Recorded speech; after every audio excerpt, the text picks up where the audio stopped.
at least 1.2 million people in Afghanistan have had to flee their homes since 2012. That's according to the latest report by Amnesty International. They say the 15-year-old war has driven people to the brink of survival, with the numbers of those displaced doubling since 2012. That this 1.2 million is solely related to conflict-related displacement. So these are not retainees from Pakistan or Iran. These are purely people who have been uprooted and had to leave their homes and communities because of recent conflicts or long-standing conflicts. Well, for more on this report, we're now joined by Horia Mosadiq in London. She's an Afghanistan researcher for Amnesty International. Thank you very much for your time. Why has the number of displaced people increased so drastically in recent years?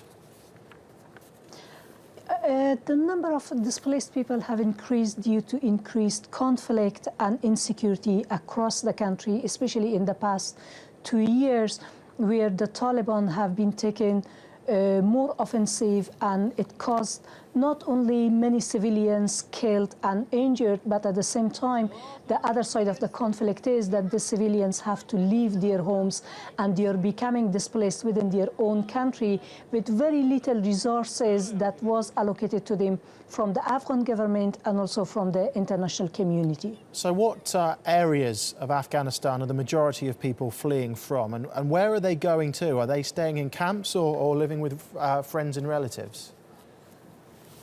Well, I do believe that 1.2 million displaced are only official figures, and we think that the unofficial figures must be much higher.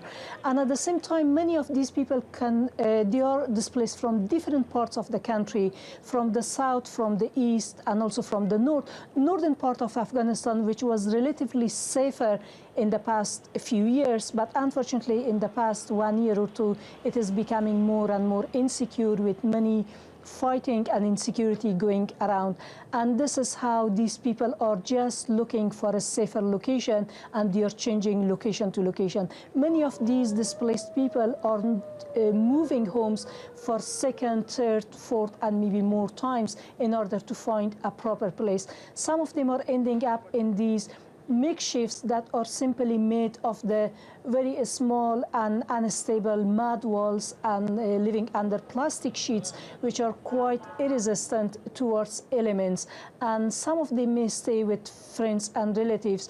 But the important thing is that 1.2 million displaced people are not receiving enough humanitarian aid.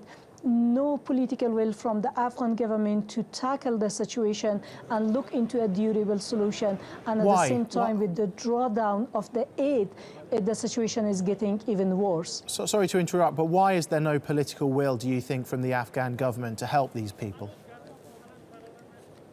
Well, I think the Afghan government and also the international community are looking into the other side of the conflict and insecurity, which is tackling insurgency and war in Afghanistan. And also they may have other priorities to look at that. So as a result, 1.2 million people are suffering from negligence of not only the Afghan government, but also the international aid community. And with very little aid that exists in Afghanistan, they are being focused elsewhere rather than paying attention to the situation of the IDPs.